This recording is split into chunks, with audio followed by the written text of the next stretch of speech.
Blessed Sunday everyone. Minsan pa tayo po ay magkakasama ngayon sa pagsamba sa Panginoon. Tayo po ay manalangin na. Panginoong Hesus, magandang umaga po sa iyo. Maraming salamat sa pagkakataon at oras, araw na meron po kami ngayon upang alayan ka namin ng araw namin, ng oras namin, ng pagsamba po namin. Nawa Panginoon ay na ibibigay po namin what is due for you. Lord God, patuloy na pinapasakop po namin sa iyo ang puso at kaisipan po namin, maging ang aming mga labi, O Diyos, kung meron ka pa pong nakikitang mga hindi ka nais-nais sa amin, Panginoon, bilang mga anak mo, ay sinusuko po namin sa iyo ito dahil ayaw po naming humarap sa iyo ng kami po ay may mga batik ng karumihan, Panginoon. Kaya God, dalangin po namin ang paglilinis mo sa amin sa araw na to. O Diyos, salamat banal na Espiritu.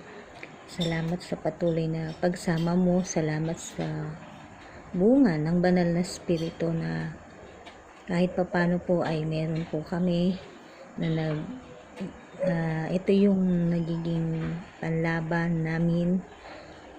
Napakatagal kami, O Diyos, sa journey dito sa lupa. Dahil kasama ka po namin, sinasamahan mo po kami, Panginoon. Hindi mo po kami pinababayaan.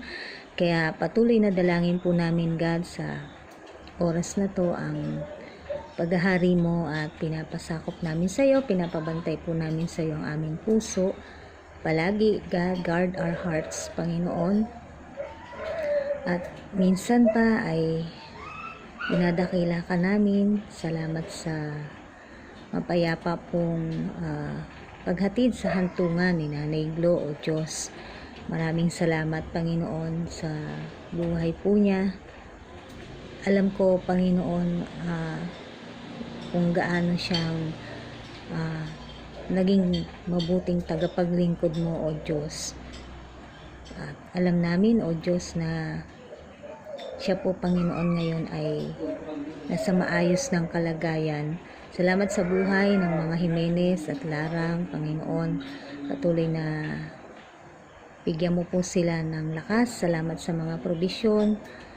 Dalangin din namin, Panginoon, sa iyo si Tatay Inyong, yung mga nagbabarang ugat sa ulo niya at sa puso niya. Panginoon, ikaw ang aming great healer. Lord, touch mo po yung bahagi ng ulo niya, kung saan meron yung ugat na nagbabara, yung puso niya, at maging sa iba pa, Panginoon, na meron pong nagkakaroon ng diferensya yung kanilang mga physical na pangangatawan. Ikaw po, Panginoon, ang aming dakilang manggagamot sa lahat po ng mga seniors na kahit hindi seniors na meron po ngayong mga nararamdaman, sa iyo po namin sila inilalapit at dalangin po namin yung kagalingang nagmumula sa iyo, God. Salamat po, nawa, O Diyos, ay napupulfill namin yung every worship service, napupulfill po namin yung pagsamba na dapat na iniaalay sa iyo. Pagsamba namin personally, Lord, sa iyo, Panginoon. Nawa, natutuwa ka sa amin, na bibigyan ka namin ng kaluguran sa bawat araw na kami po ay sumasamba sa iyo. Salamat po ng marami. Amen. 1 Corinthians 13:13 po ang ating verse.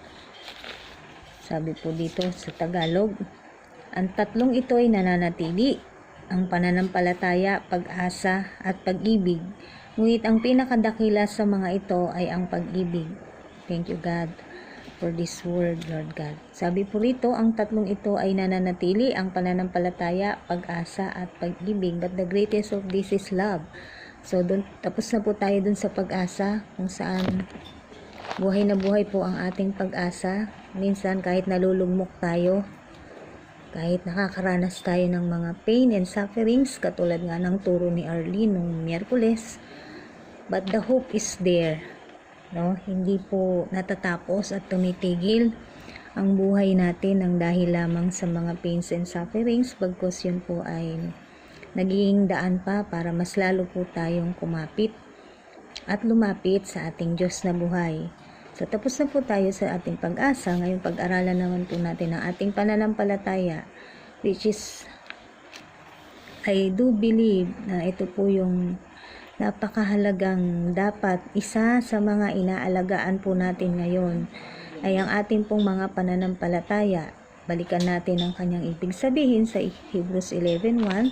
Ito po yung pananampalataya ay ang paniniwala sa mga bagay na hindi mo pa naman nakikita, hindi mo pa naman nararanasan, pero nandoon na yung paniniwala at pagtitiwala mo. So, yun po yung ibig sabihin ng pananampalataya. At ang pananampalataya po na yan na meron po tayo, dito nakasalalay ang lahat po sa atin. Kung anong mangyayari sa atin in the near future, it will base on our faith. As we go along, you will understand bakit ko po nasabi na dito nakabase ang lahat. Maging ang hinaharap po natin, nakabase po yan sa ating mga pananampalataya. Sabi po sa Ephesians chapter 2, verse 8, tignan lamang po natin, Efeso 2:8, dahil sa kagandahang loob ng Diyos ay naligtas kayo sa pamamagitan ng inyong pananalig kay Kristo, at ang kaligtasan ito'y kaloob ng Diyos, hindi mula sa inyo. Amen. Totoo naman po ito, no? Dahil sa kagandahang loob ng Diyos ay naligtas po tayo sa pamamagitan ng inyong pananalig kay Kristo. Sabi po rito, because of our faith, we have been saved. It is not because of our good works or good deeds, but because of our faith. No, salamat sa pagkakaroon natin ng pananampalataya at alam natin paano nagkakaroon ng pananampalataya. Faith cometh by hearing and hearing the word of God. Kaya napakahalaga po ng pakikinig ng salita ng Diyos para na sa ganon at tayo po ay magkaroon ng pananampalataya at patuloy na lumakas ang ating pananampalataya, patuloy na lumago ang ating pananampalataya, patuloy na mamunga ang ating pananampalataya, dahil ito po ang kailangan po natin ngayon na alagaan, bigyan ng pansin ay ang ating pong pananampalataya. May tanong, what if that faith gives up? What if that faith weaken? What if that faith change? We can never tell eh. Sabihin mo Kristiyano ka, matagal ka na sa Panginoon, matatag ka na. Sabi po sa Bible, many will be deceived. No? Hindi po tayo dapat na alam mo yon, yung sinasabi mo sa sarili. Minsan kasi pride yun. Hindi ako madideceive. Hindi ako maluloko. Alam po ang salita ng Diyos. No? Minsan hindi naman din dapat ganon kataas yung pagtingin sa sarili na hindi ka na madideceive ng kahit ano o ng kahit sino. Ang labanan po ngayon sa totoo lang sa atin, sa mga tao, sa mga mananampalataya, sa mundo, ang labanan po talagang ngayon ay ang nakikita natin truth versus deception.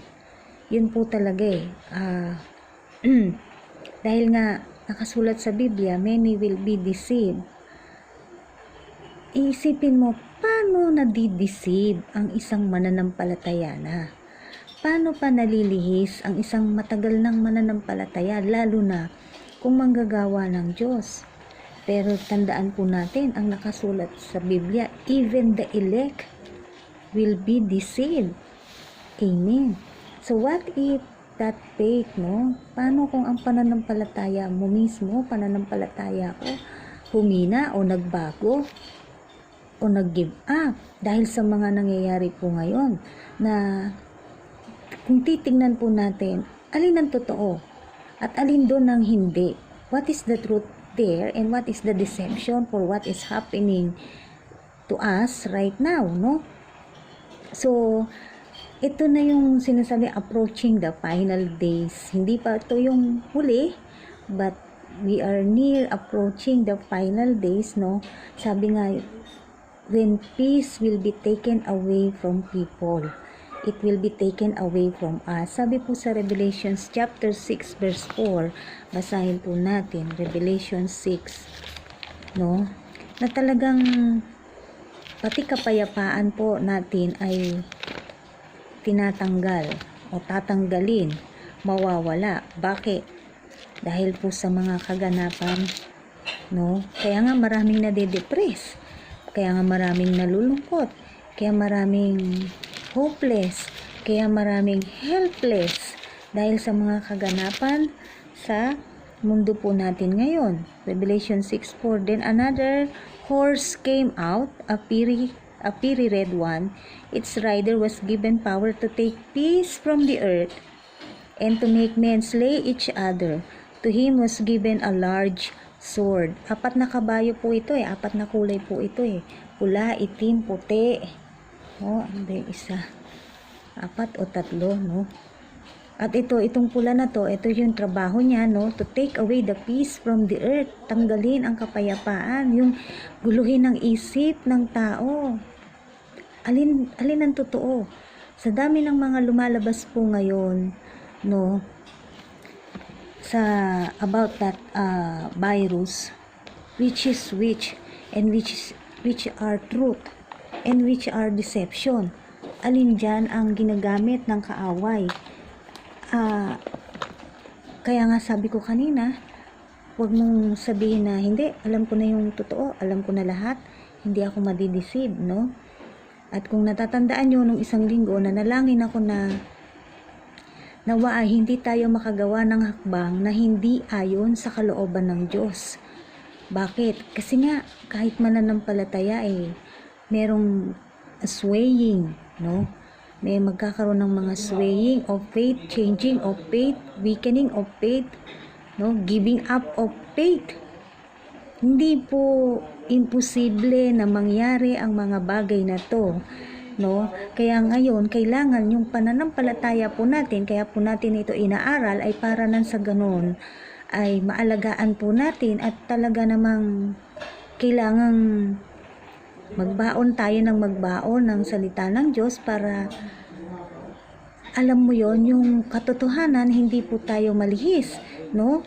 Kasi nga yung isip ng tao ngayon, sabi nga, part of the Word of God, part of the things that will really happen, pati yung kapayapaan ng mga tao ay tatanggalin. Nakasulat, binasa po natin sa pahayag, Revelations chapter 6 verse 4. Kaya ngayon, di ba, tingnan mo, oh yes, somehow napapayapa po tayo, pero yung paglabas mo, payapa ka ba? Di ba palaging merong agam-agam every time na lumalabas ka?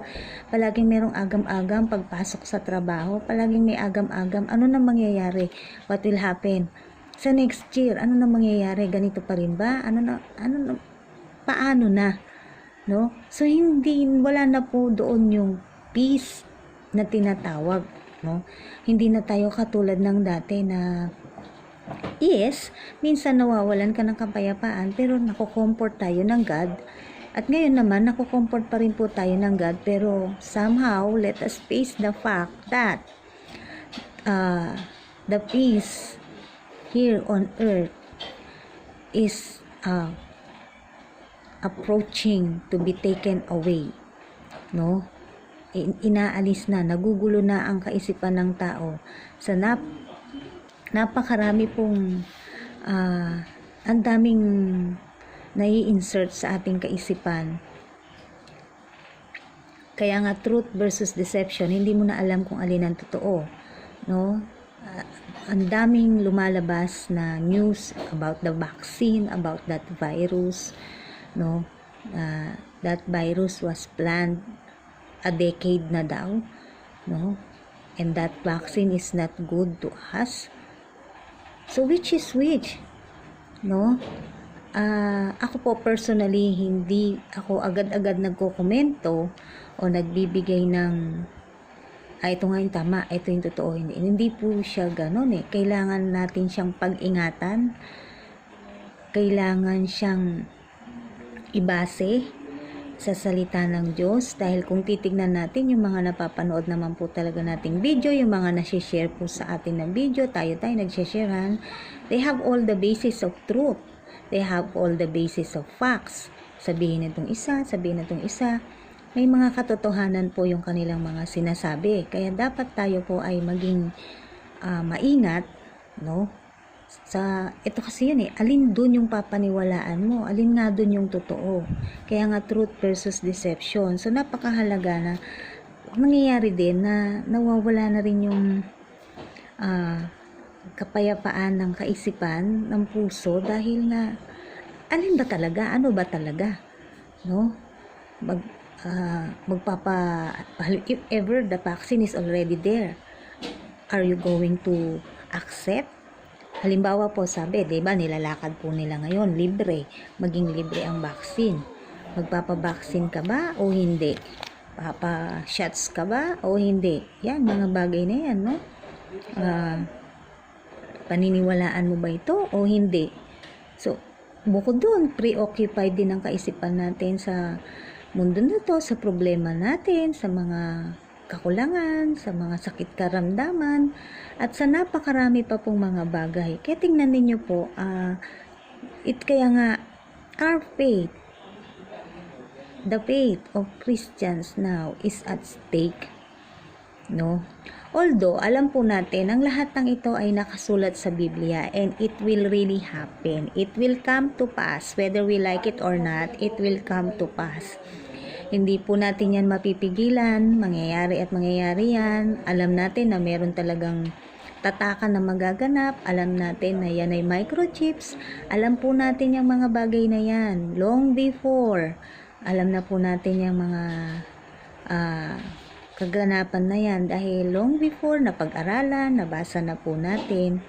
Pero ngayong dumadating na talaga yung malapit na, ito nakikita na natin, no? Somehow nararamdaman na po natin, doon nagkakaroon ng at stake ang pananampalataya ng mga Kristiyano. Kaya ngayong iba, 'di ba, naging kasabihan yung I'll cross the bridge when I get there. Sasagot ako pag nandun na ako sa sitwasyon na yon. Kasi minsan hindi mo naman talaga masabi, hindi, malakas ako, matibay ako, kaya ko yan.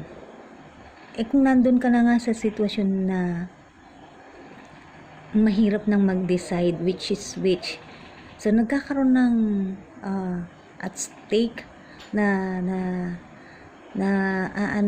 shaken up ang mga pananampalataya po natin. Aminin man natin yan o hindi, no, it's up to us kung sabihin mo hindi na-shake ang pananampalataya ko. Diba? At kailanman hindi ma-shake ang pananampalataya ko. Praise God po kung talagang ganun kalakas ang iyong pananampalataya. Salamat sa Panginoon, no? Pero sabi nga, tandaan po natin na even the elect will be deceived.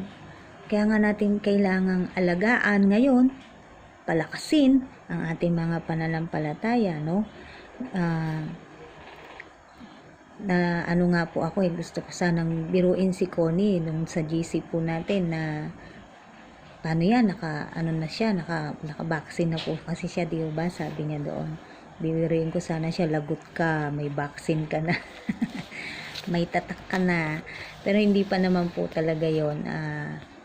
They will do that when the minds of the people are already yung na-set up na po nila na parang na-condition na nila ang tao, yan, ganyan. Sa ngayon kasi hindi pa kaya safe pa si Connie doon sa bagay na yon. Pero may katotohanan ng yan, no? Minsan naiisip ko rin po talaga yan Yes, I know it will come to pass. Yes, I know it's true, it will happen. Pero paano nga kaya kung pag ganun na? Paano kung sapilitan?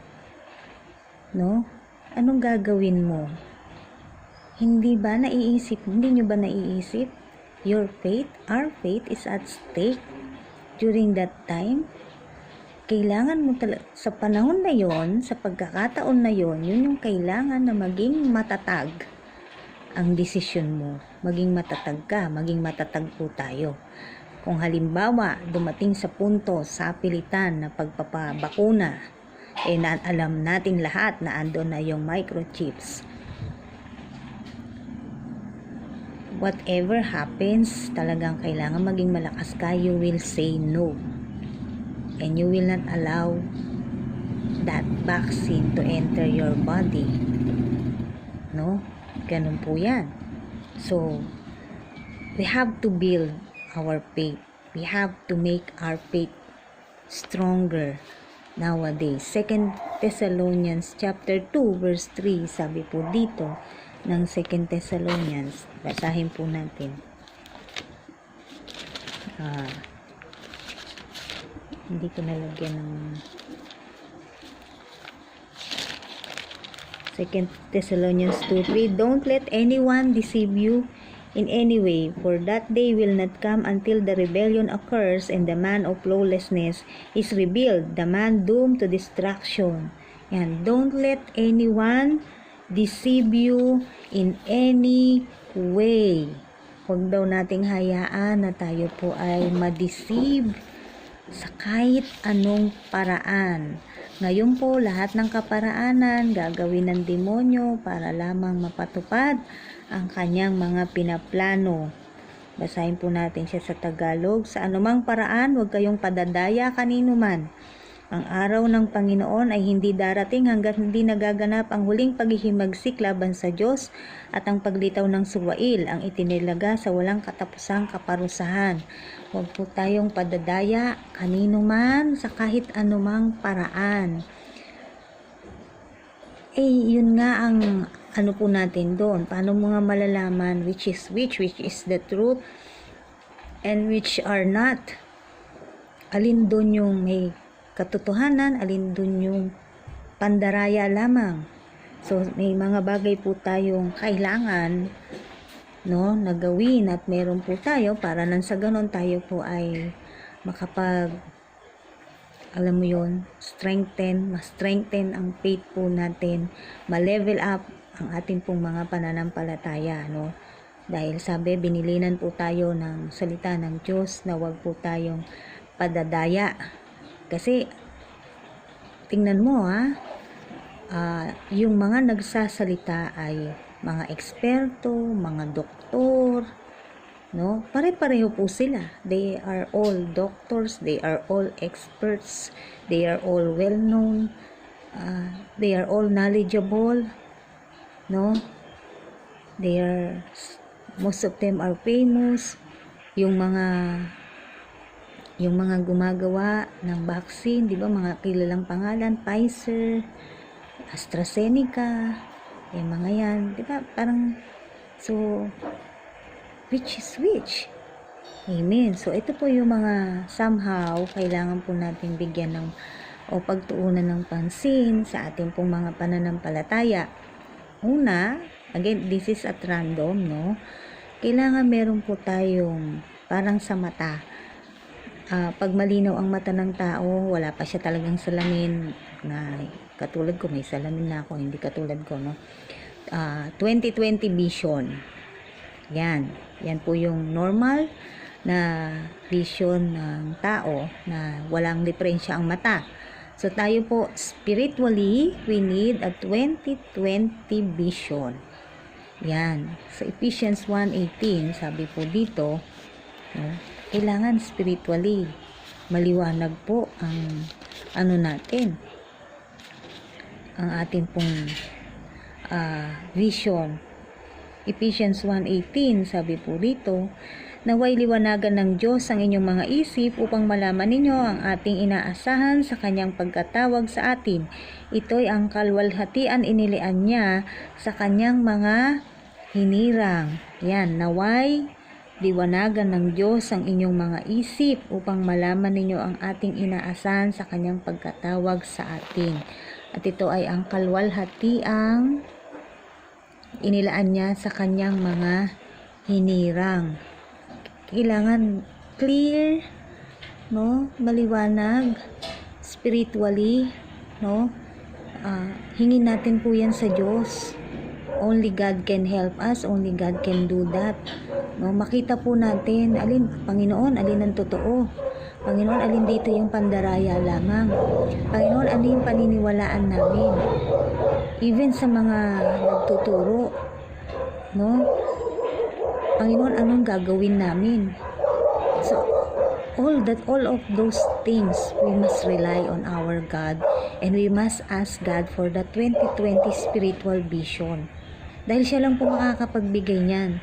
Tanging siya lamang po ang, although maraming marurunong, matatalino, na pwede nating hingan ng tulong, alin ba dyan ang totoo. Wala namang masama doon, magtatanong po tayo, pero syempre, mas maganda sa Diyos po tayo lalapit, no?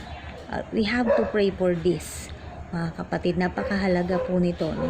Para hindi po tayo maligaw. Baka mamaya, imbis na doon tayo sa makipot na daan, pero dahil hindi ka na naliliwanagan, hindi na maliwanag yung, hindi ka na 2020 spiritual vision, di mo na mamalaya, nalilihis ka na pala. Nag-iiba na yung daan mo, napapapunta ka na dun sa maluwag na daan. No? So, kailangan clear po tayo na alam po natin, this is the path where we should go. It should be clear unto us. No? Ito dito kami dadaan. Ito yung way ng God. Doon po tayo. Amen. Pangalawa, we must have a discernment, strong discernment, no? To distinguish truth from deception. Isa to sa mga bagay na dapat po nating hingin din sa Panginoon, no? Strong discernment para malaman natin alin doon yung totoo, alin doon yung hindi. Why? Sa loob po natin, the war already begins. No, yung sa soul po natin, sa kalooban po natin, meron pong nagaganap na labanan dyan na alam mo yon, yung isip mo, yung puso mo, nagkakaroon po ng mga labanan yan no? So sabi po sa Galatians chapter 5 verse 17, Galatians 5:17, sabi po dito, sapagkat ang mga pita ng laman ay laban sa mga ninanasa ng Espiritu, at ang mga ninanasa ng Espiritu ay laban sa mga pita ng laman. Magkalaban ang dalawang ito, hindi ninyo magawa ang ibig ninyong gawin. Amen. So, we know this already. Talaga naman magkalaban. Kaya nga, nasa atin yung battle itself. It is within us. Bakit? Nagbabattle yung nais ng laman mo, ng ano mo, tsaka yung gusto ng espiritu. Hindi talaga po magkasundo ang dalawang bagay na yan.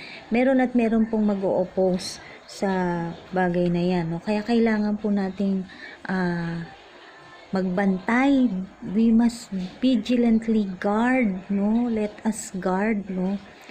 Let us guard our heart, guard our faith, so that we will not end up in the wrong way. Yung katulad ng sinasabi ko kanina, baka mamaya nandun ka na pala sa wrong side or wrong way na hindi mo namamalayan, no? Iba na pala yung tinatakbo mo, imbis na dapat nandoon ka na, malapit ka na sa narrow gate, napapapunta ka pa dun sa ibang daan. Sabi po sa Matthew 24:4, Matthew, basahin ko po siya sa inyo sa NIV. Matthew 24 verse 4. Hallelujah.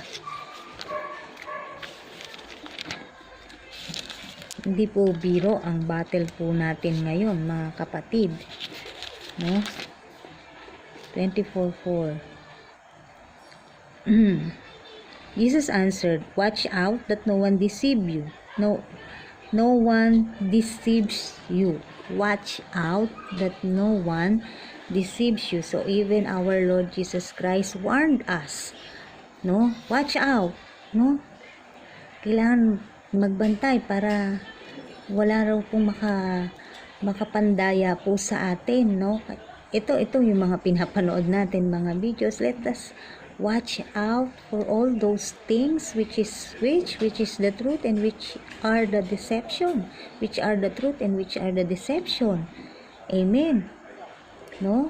Kaya sabi ko nga sa inyo, kailangan nakabase, naka-align po sa Biblia. Kung alin po talaga doon, no? At ikaw, bilang ikaw na mananampalataya, yung pong ating pananampalataya, kailangan po talaga natin siyang palakasin. Kasi kung hindi po natin yan palalakasin at wala po tayong mga baon, we can be easily deceived. No? Parang sabi nga sa Santiago, para ka lang alon sa dagat na madali kang ma-move, ma-sway. Kung saan ka dalhin ng alon, doon ka. Ito, oo, tama siya. May nagsabi na namang iba, oo nga, tama siya. Alin ba talaga? Amen. So, kailangan alam po natin, alin ba talaga?